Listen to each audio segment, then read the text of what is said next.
फिर परमात्मा कहते हैं धीरे धीरे रे मना, धीरे सब कुछ होवे, माली सींचे सौ घड़ा, ऋतु आए फल ओवे। अभी तक जितो भी साधना पृथ्वी पर कोई कर रहा है, किस ब्रह्मांड में कर रहा है, उसकी भक्ति शास्त्र अनुकूल नहीं है। पूर्व जन्म के शुभ संस्कारों से उसे कोई लाभ भी हो रहा है तो उसकी पिछली बैटरी चार्ज थी, उसी से लाभ हो रहा है। भविष्य का भक्ति क्रम उसको नहीं प्राप्त हो रहा। तो अब आपने ये यथार्थ भक्ति मार्ग का पौधा बीजा है आम का, और पहले हमने बबूल बो रखी थी, तो अब आम का पौधा बीजा है। तो पौधा बीजने के बाद उसकी सिंचाई करते हैं, उसकी सुरक्षा करते हैं और उसमें उसको समय देते हैं। धीरे मालूम होता है कि ये आम का पौधा है, बड़ा होगा, पेड़ बनेगा, और पेड़ बनने के बाद फिर देखना फल कैसे लदपद को हो जाएंगे। तो इसी प्रकार ये सत्य नाम रूपी आम का जो पेड़ आपने बोया है पौधा, इसको पेड़ बनने दो, जल्दी ना करना, फिर देखना। परमात्मा कहते हैं धीरे धीरे रे मना, धीरे सब कुछ हो, और माली सींचे सौ घड़ा। माली माने बुद्धिमान व्यक्ति जो उस प्रोसेस से परिचित है, सैकड़ों घड़े पानी डालता ही रहता है वो प्रतिदिन।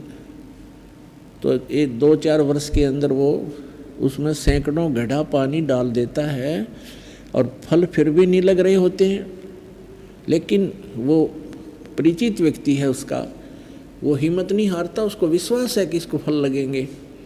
तो ठीक इसी प्रकार परमात्मा कहते धीरे धीरे रे मना, धीरे सब कुछ हो, माली सींचे सौ घड़ा, ऋतु आए फल हो। तो इस प्रकार पुण्यात्मा इस भक्ति मार्ग के अंदर सबसे पहले ज्ञान पूरा हो। परमात्मा कहते हैं कि ज्ञान संपूर्ण हुआ नहीं, अर्धा नहीं छिदाए, और देखा देखी भक्ति का रंग नहीं ठहरा है। जब तक ज्ञान पूरा नहीं होगा, और आप केवल इसीलिए यहाँ आ जाते हो कि देखिए फलाने भक्त को इतना लाभ मिल गया है, और आपको भी मिल गया लाभ आते ही, 1 मिल गया, 2 मिल गए, 3 मिल गए, और चौथा ना मिला आपको लाभ, जो देना आवश्यक नहीं होगा भगवान को, भगवान के लिए। तो वो जिसको ज्ञान संपूर्ण नहीं है, तो उस चौथी बार लाभ ना होने से ही वो विमुख हो जाएगा, और तो कहीं मिलना ही नहीं, फिर यहाँ से और ख़त्म हो जाता है वो व्यक्ति। तो इसके लिए परमात्मा कहते हैं ज्ञान संपूर्ण हुआ नहीं, अर्धा नहीं छिदाए।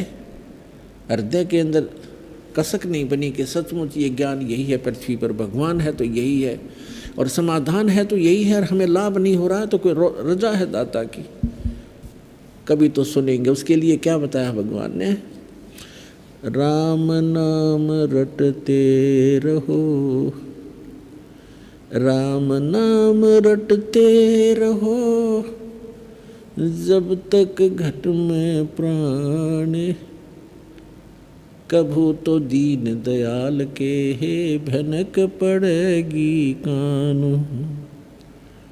उसके लिए तरीका बताया है कि जो भक्ति दे रखे इसको करते ही रहना, और कभी तो दीन दयाल के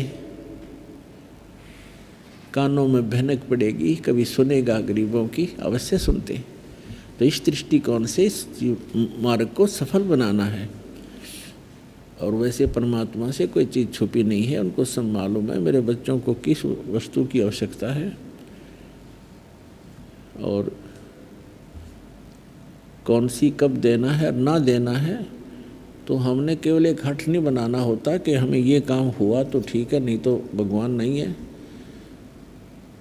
परमात्मा जैसे डॉक्टर के ऑपरेशन थिएटर में आने के बाद मरीज की नहीं चलती, और वहाँ यदि मरीज अपनी चलाता है, डॉक्टर के ट्रीटमेंट में डिस्टर्बेंस करता है, तो सफलता नहीं पाता।